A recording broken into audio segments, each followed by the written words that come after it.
Hello everyone and welcome back to Wavering Reader. Now for this occasion I bring you a video that I have been dying to do for a while now, and that is a list of my favorite LGBT novels. So I have curated a list of the best LGBT novels I have ever read. Now the first few aren't going to be in any particular order, however the last two are for me my absolute favorite LGBT novels.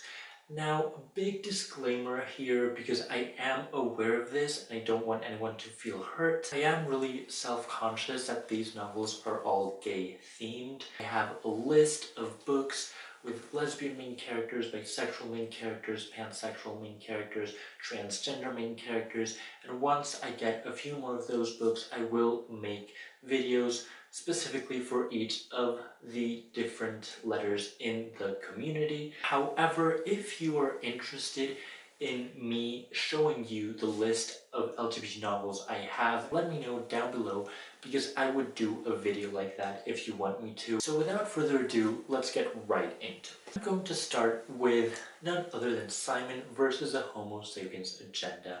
Now this book, I believe, came out 2, 3 years ago.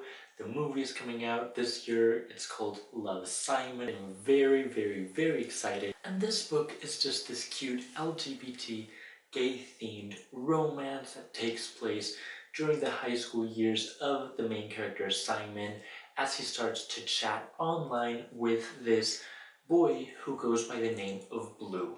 Now, when these emails they have exchanged are discovered by another boy from Simon's school, he risks to be outed. And so Simon is really struggling to come to terms with who he is, and to find out who this magnificent and really kind boy he is talking to really is. Now this is fun, this is cute, so if you want like a light, breezy read that will make you warm inside and laugh and just really giggle and be happy, this is the book for you. The next book I have here is a fantasy novel. It has recently come out, and it is fellow booktubers Ben Alderson's first novel called Cloaked in Shadow. Now this is a fantasy novel, gay themed, all about elves, shapeshifters with elemental magic. They're druids, and it's just this really intricate and really interesting world that I really loved. I was really surprised by it. You do not expect what happens at all. It was just really fun, really tense at times, and just the romance is really good. It is slow burning, it is not insta-lovey, it feels grounded and real. The main character is awesome, fantastic, and I cannot wait to read the second book, which is coming out in June. I have actually written a full-length review on Goodreads, so I will be linking that down below if you want to read it. Now the next books are two by the same author. He's got a third one, but I have not read that yet, so please no spoilers. And by now you will probably know who I'm talking about, and that is none other than Mr. Fantastic Adam Silvera, because oh my god, these books are so good. So let's just start by his first novel. More Heavy Than Not is a contemporary novel with kind of these sci-fi futuristic elements to it. It is all about this boy Aaron who lives in the Bronx and who wants to undergo this procedure at the Lateo Institute to forget some of the painful memories that are haunting him that have to do with his family, and I'm not going to spoil anything. Just know that it is heart-wrenching. It will tear you up. It is really good, really real, really grounded, fantastically written. You will fly through it, but beware, you will suffer, because, oh god, Adam Silvera is the master at making you feel, but not happy, sad. Like tragically sad, where you want to curl up in a ball and just lie down in bed and cry and sob for the rest of the day, because that's what he does. But that is why he is also so good, because he gets you to the core, and it is just so fantastic. And his second novel is History Is All You Left Me, and this is all about Griffin, who is grieving for his ex-boyfriend Theo, who has died from drowning. And Griffin finds that the only person who really understands what he feels and what he's going through is Jackson, who was Theo's current boyfriend before he passed away. So they kind of hit it off, very rocky at the start, and there's all this story of them connecting through the grief they feel for this boy they both loved, and truly coming to terms with what you feel with the passing away of a loved one.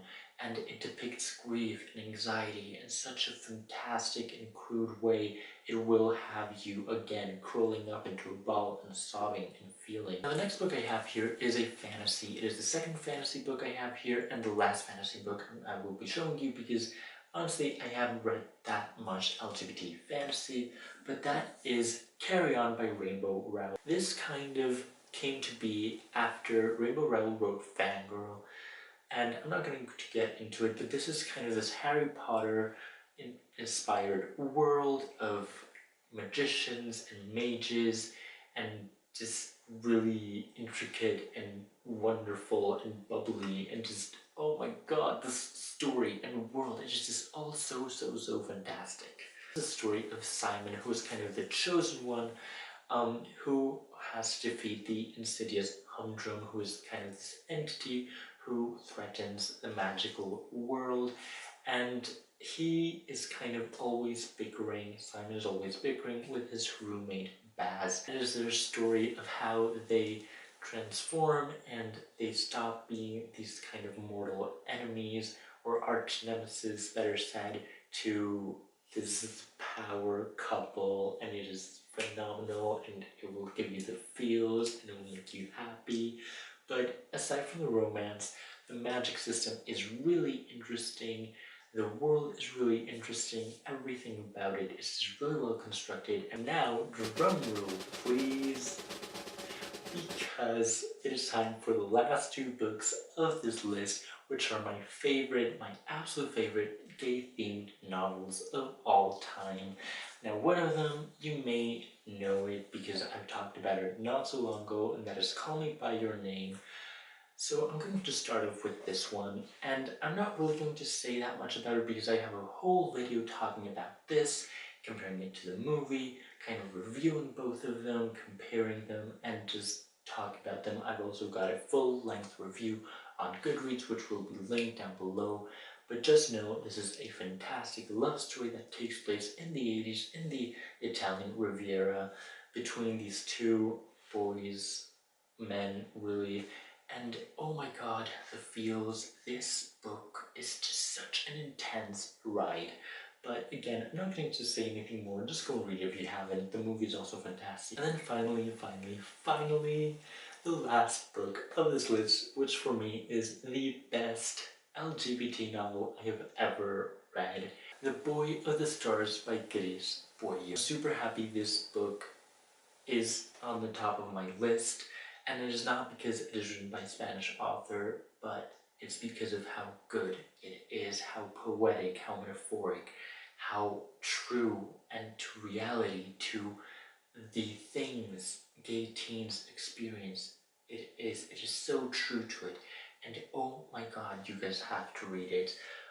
It isn't translated, sadly, but if you do know Spanish or learning Spanish, it is a really easy book, so I do recommend reading it. This is kind of an autobiographical novel, again by Cris Puello, and he kind of retells his coming-of-age story as he struggles to comprehend who he is, as he struggles to come to terms with his sexuality. He tells the story of how he was bullied in school for his sexuality, how he found love and then fell out of love after it, how he suffered, how he laughed, every single thing. This book is painful. Honestly, in pain levels, I think it's very different from, like, each of these books, especially the contemporary ones, like It's That Time versus the Homosexual's Agenda, they're kind of really painful and angsty, but really grounded to reality. But I do feel this is the one which I'm most connected with, because it really called to me, and what I read, many of the things I had lived directly or indirectly, and it was just so wonderful. It will make you suffer, so beware of that, but it is just so cool. The dedication is just the best.